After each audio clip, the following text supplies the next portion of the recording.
Magandang araw mga kaibigan.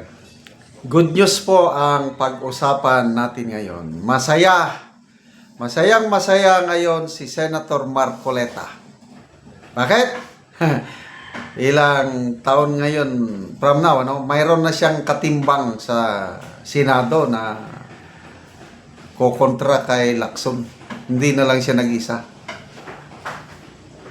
Kasi si Attorney Rowena Guanzon nag-declare na siya tatakbong pagka-senador sa 2028. Noong una may nabasa akong post niya na huwag niyo akong itulak sa Senado. Mag-aaway lang kami ni Lacson yan eh. O ngayon, confirm, tatakbo. Mananalo ito. So it will be Marcoleta Guanzon versus Lacson. Dagdag mo si Soto. Dalawang matitinik na abogado versus non-lawyers, komedyante at saka manghula. Ay nako. So, post ni Pinoy Showbiz. Breaking news. Former COA and COMELEC Commissioner Attorney Rowena Guanzon confirms Senate run in 2028 election. Yan po ang balita. Ang galing. Okay, former COMELEC COA Commissioner Guanzon confirmed that she will accept the call to run for senator in the upcoming 2028 national elections, signaling her return to the national political arena. Guanzon, known for her outspoken stance on governance, transparency, and accountability, said she is ready to once again serve the Filipino people if given the opportunity. So, sino ba si Atty. Guanzon? Maria Rowena Amelia Villena Guanzon. Yun po ang kumpletong pangalan. Is a Filipina lawyer, public servant, and a politician who notably served as Philippine Commission on Elections Commissioner from 2015 to 2022 under President Aquino and President Rodrigo Duterte. She had been an audit commissioner before taking office at the Commission on Elections. Guanzon was mayor of Cadiz in Negros Occidental until 1992 and also served as chief of staff to Senator Miriam Defensor Santiago. Diyan mo makikita yung like leader, like follower, or like teacher, like student. Ang nagturo sa kanya, Miriam Defensor Santiago. Kaya yung style niya ngayon, makikita nyo, style Miriam eh. Ayos! A lawyer by profession, Guanzon earned her Bachelor of Laws degree from the San Beda College of Law. Andali. Di ba San Beda rin si Tatay Digong? Same school pala sila. San Beda College of Law, where she developed a strong foundation in constitutional and public law.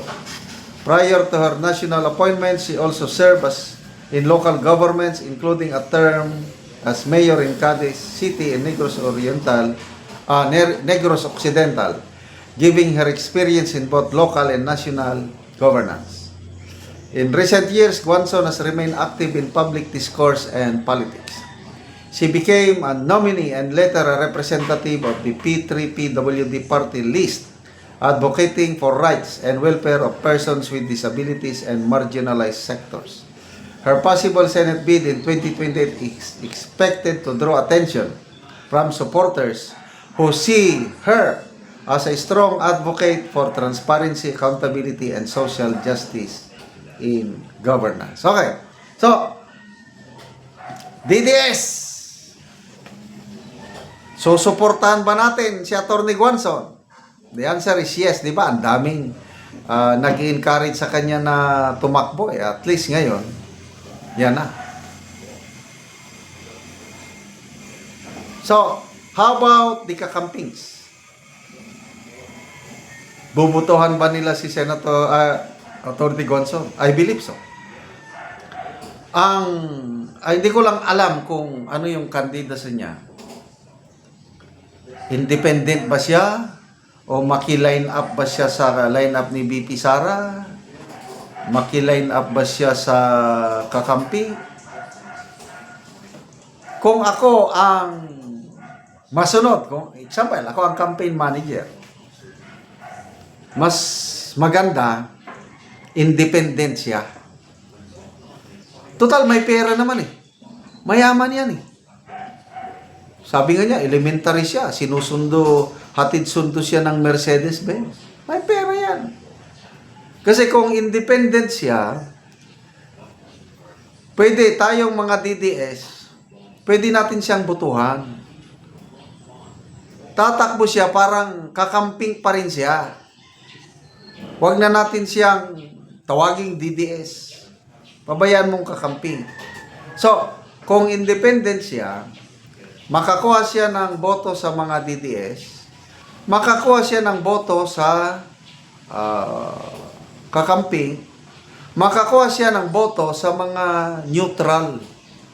Yung mga walang masyadong sa politika, kailang nakikinig lang, nag-observe. Nako, pag-aralan mo ang kanyang mga sinasabi, ang kanyang actuation, makikita mo, may tapang at malasakit. Para sa akin may tapang siya at malasakit. Parehas sila ni Congressman Edgar Erese. Tapang at malasakit. Baliwala sa kanila yung color sa politika. Congressman Erese, namin niya, liberal siya, dilawan siya. No problem.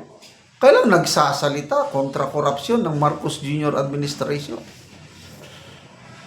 Congressman Toby Chanco, related siya sa first couple dahil pinsan ni PBBM ang asawa niya. Kailang nagsasalita laban sa korupsyon. Mga ganyan. Kaya sana, maging independent lang siya, wag na siyang sumali sa line-up. Pwede siyang i-adapt. Yan, adoption.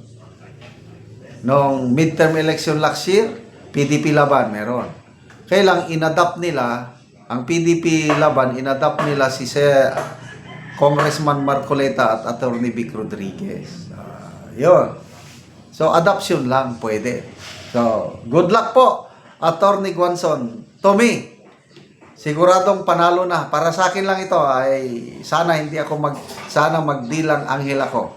Mananalo Guanzon at mamro-problema si Lacson at Soto sa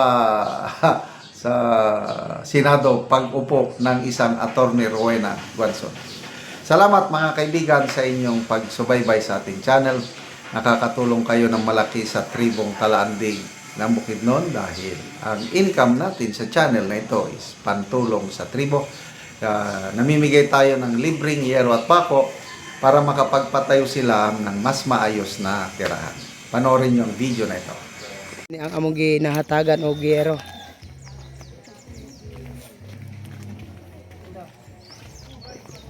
So mag-atop na ni siya karon. So mao na niya ang iyang pag-aatopan. Ano niya ang gipa tukod nga iyang atopan.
O karon humanagyod sa pag-atop ang among nahatagan sa yero.